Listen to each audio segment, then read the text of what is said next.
A gentleman by the name of Michael Cooney, who's the senior editor at Network World, wrote an article titled, "Chip Shortage Has Networking Vendors Scrambling."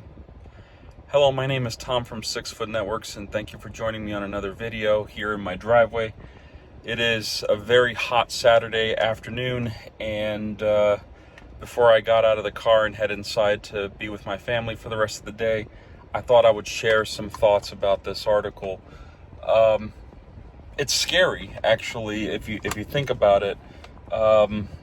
Experts are saying the cost of servers, data center equipment could rise sharply in the near term and more. So what's this mean exactly? Well, COVID-19 brought with it a whole bunch of destruction, not just human-wise, but also technology and, basically in any way you can quantify it, it has somehow affected it. Now, one of the side effects of COVID was the fact that people started working from home and the demand for technology shot up. People started buying up gear.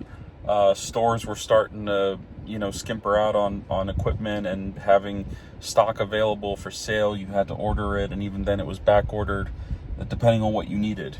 Everything from, low-end laptops to high-end computing machines used for science, math, or what have you, were all gone.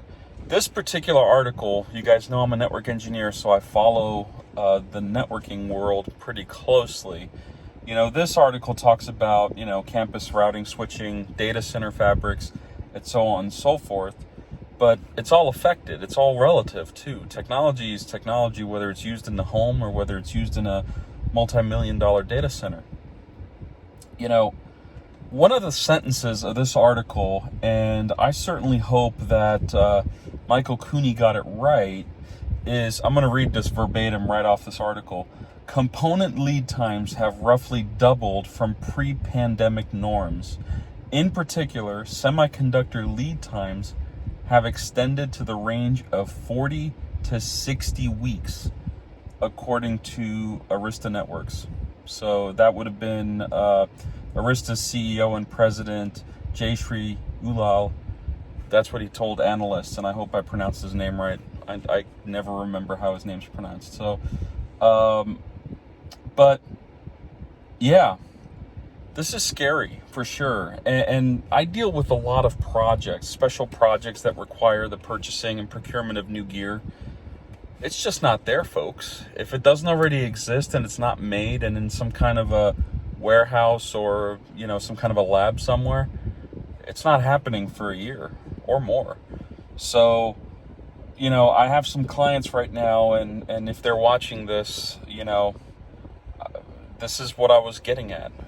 The whole time since November or so, I've been pushing for some of these projects to go through, but because of COVID and everything else, we had to kind of just wait. And the game keeps on going. But what a lot of people don't understand is that engineers like myself, who don't really have, any say in what happens, have to then take the brunt of the discussion as to why a piece of technology isn't available, whether it's storage or whether it's a server or whether it's a switch even. It doesn't matter. The point is that the world is on a collapse, or it has collapsed, and we're trying to rebuild and recover. But that also brings up the point of don't expect miracles, because it's going to be very hard to get some of this gear. It's going to be, it could be impossible to get this gear too. There's, semiconductor shortages, there is wafer shortages, there's even man force or labor shortages to, staff these factories. So you're talking about 40 to 60 weeks.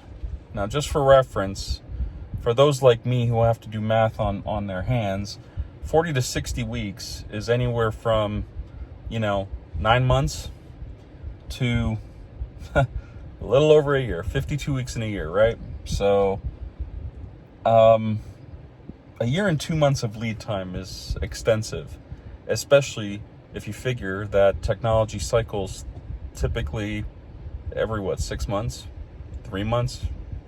Some things change sooner, some things change later. You know, for those who replace their phones every year, you know what I'm talking about.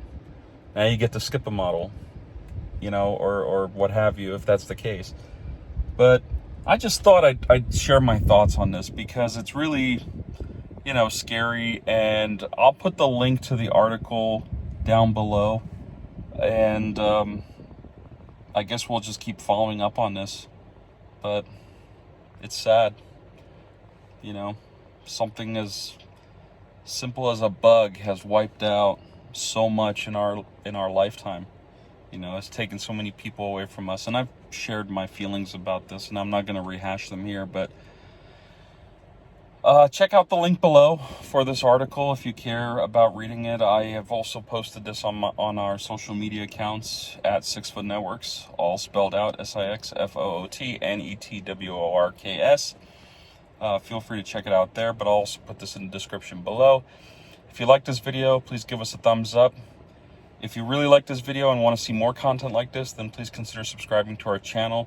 It does allow us to bring more content like this for you and helps us grow in the end.